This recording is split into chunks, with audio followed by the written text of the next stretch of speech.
আমাদের দেশীয় পদ্ধতিতে কলা চাষ করা আর ফ্যাক্টরিতে মিলিয়ন মিলিয়ন কলা চাষ করা কিন্তু সম্পূর্ণ আলাদা।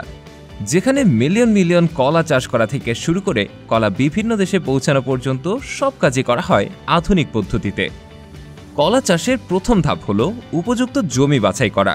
উপযুক্ত জমি বলতে এমন জায়গা বোঝায় যেখানে মাটি দোআঁশ বা বেলে দোআঁশ ধরনের হয়, যাতে পানি মাটিতে জমে না থেকে বের হয়ে যেতে পারে।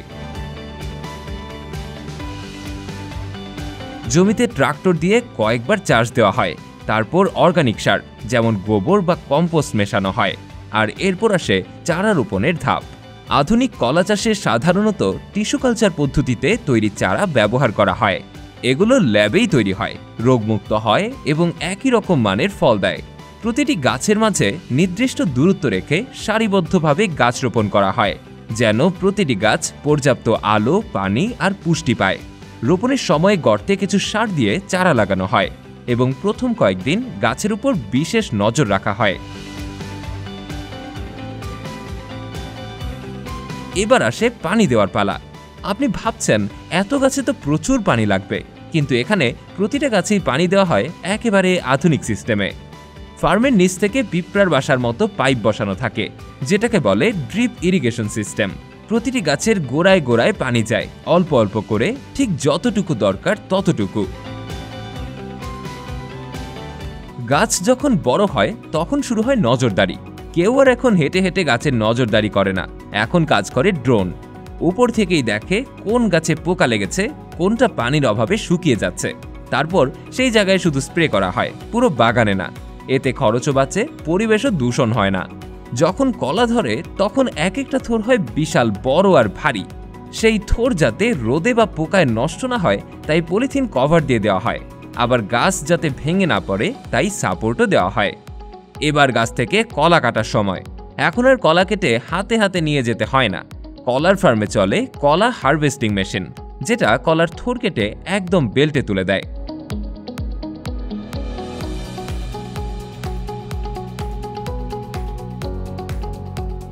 যখন বিশাল কলা ফার্ম থেকে কলা কাটা হয় তখন সেগুলো কাঁচা অবস্থাতেই ফ্যাক্টরিতে পাঠানো হয়, কারণ কাঁচা কলা পরিবহনে সহজ, পচে না, আর কলা পাকার আগে প্রসেসিংয়ে বেশ খানিকটা সময় পাওয়া যায়। এক এক ট্রাকে বা কন্টেইনারে টন টন কলা এসে নামে ফ্যাক্টরির রিসিভিং জোনে। এরপর কলা চলে যায় ওয়াশিংয়ের উদ্দেশ্যে। এখানে প্রথমে কলাগুলোকে ঠান্ডা পানি, হালকা সাবান আর জীবাণুনাশক দিয়ে ধুয়ে ফেলা হয়, যাতে ধুলাবালি, মাটি, পোকামাকড়ের দাগ সবকিছুই দূর হয়ে যায়।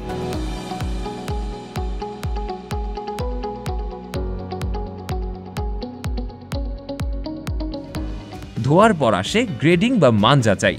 এখানে একটি অটোমেটিক মেশিন থাকে, যেটা কলার রং, সাইজ, দাগ এসব দেখে স্ক্যান করে। ভালো মানের কলাগুলো একদিকে পাঠানো হয় রপ্তানির জন্য, আর মাঝারি বা নরম কলা পাঠানো হয় ফুড প্রসেসিংয়ের দিকে।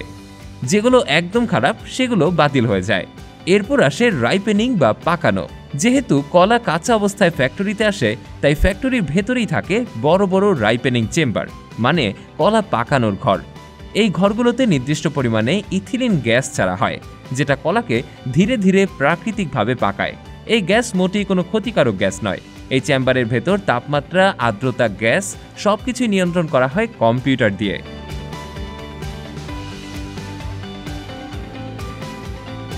আটচল্লিশ থেকে 72 ঘন্টার মধ্যে কলাগুলো পেকে সুন্দর হলুদ রঙে পরিণত হয়। পাকানো কলাগুলো এবার চলে যায় প্যাকেজিং লাইনে। এখানে মানুষের সঙ্গে সঙ্গে রোবোটিক আর্ম কাজ করে, কলা বাছাই করে এক একটা নির্দিষ্ট ওজনের বান্ডেলে ভাগ করে তারপর বক্সে ভরে।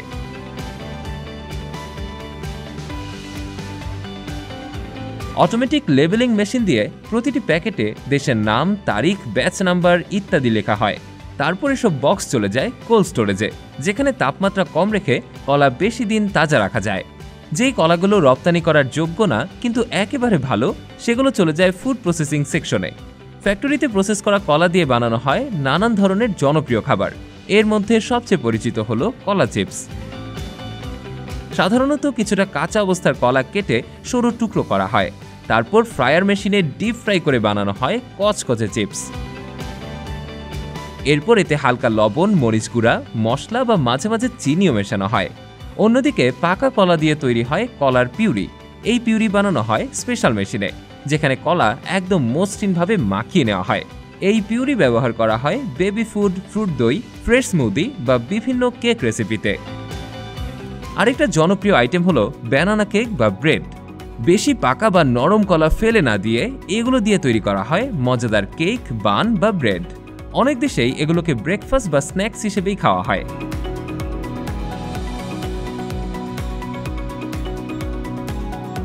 এছাড়া ফ্যাক্টরিতে কলা শুকিয়ে তৈরি করা হয় ব্যানানা পাউডার। প্রথমে কলা পাতলা করে কেটে নেওয়া হয়,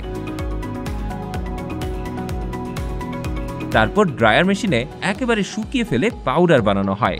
এই পাউডার তারপর ব্যবহার করা হয় বিভিন্ন হেলদি স্ন্যাক্স, প্রোটিন বার বা ডায়েট ফুডে।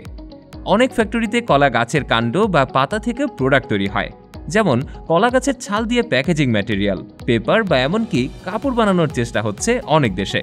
কিছু ক্ষেত্রে কলার ফাইবার দিয়ে দড়ি বা হ্যান্ডিক্রাফটও বানানো হয়।